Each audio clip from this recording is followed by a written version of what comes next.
Hello and welcome back. Today we're going to do a follow-up segment to one from a few days ago regarding establishing friends, and it was entitled, Is There Room on the Bus for One? And it kind of also ties into the previous segment entitled The Accidental Stalker.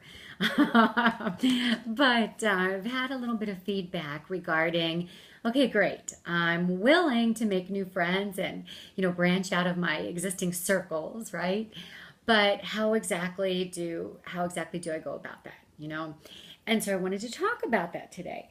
A couple of simple little steps, little measures you can take.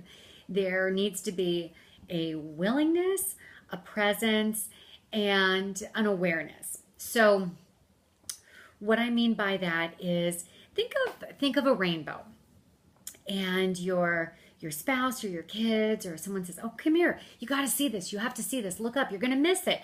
You're going to miss it." And you say, "Well, I'll be there in a second. I'm doing laundry, or I'm unloading the dishwasher, or I'm, in the middle of a thing, whatever the thing is." And so you go out a few minutes later and it's dark and you missed it. And establishing these relationships out of our normal orbit is very much like that. If you don't seize that opportunity and there's not an awareness, you will miss it. It will happen and present itself with or without you, but you might as well take advantage if that was something that was intended for you as a gift. So I mentioned the other day that I've made a couple of recent friends this past year that are different, that are very different than me. One of them is actually, or was, my son's cello instructor. I always liked this girl. I don't know, I always liked this woman. She was very cool and I liked her presence. And we never really interacted on a personal level, only, other than chatting, did you practice this week? Did you not practice? But I liked her. And so when the opportunity presented itself, I just, embraced it, and now we're friends. And there was another instance where last year for Valentine's Day, my husband and I decided to do something different than going out to dinner. We did go out, but not to a restaurant. And so I met this woman, and I think another thing that you need to do is not only be willing and be present and be aware, but you need to cast preconceived notions of other people and prejudgment.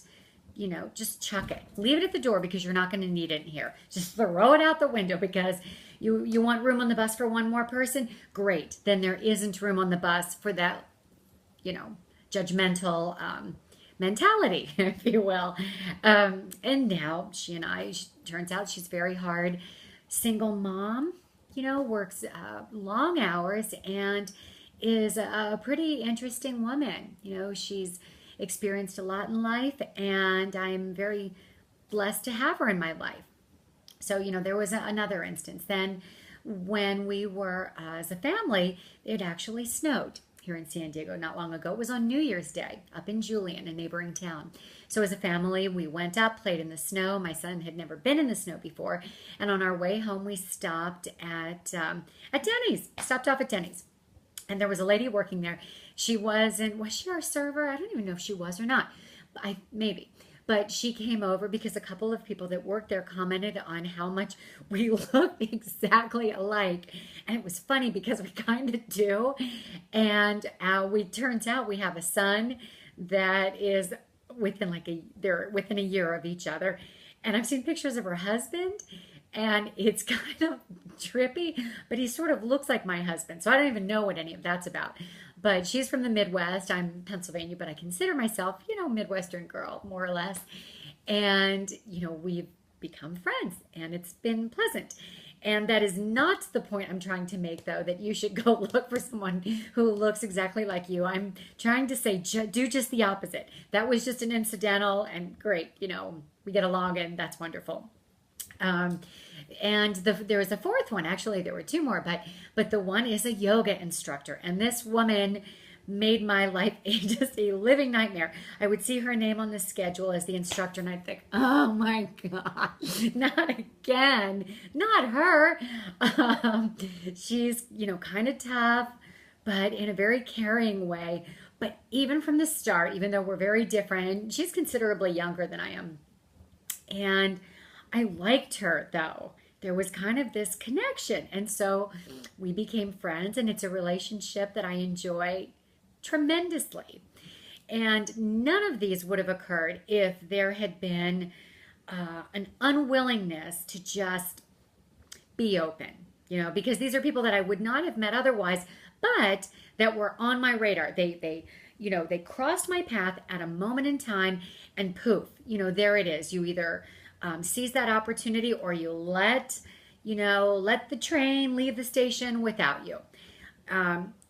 But maybe there was something, maybe one of those carts were intended for you to board. I'll put it that way. And look, I am all for being friends with people that are of a kindred spirit. And, I'm not going to get into it too much here, but I think so often, even if you're a person of faith, if you go to a church or a temple or attend mass somewhere or whatever your belief system is, that's wonderful. And it's kind of easier to connect with people there because you are of the same mindset. But you are exactly of the same mindset. And that's great because you can support and encourage each other. And there is that, esprit de corps. But what's not so great about it is there's not a lot of opportunity to become more empathetic to people that are different than you, because everyone in the room is exactly the same, more or less. And I just think that we need to be a little bit more judgment free.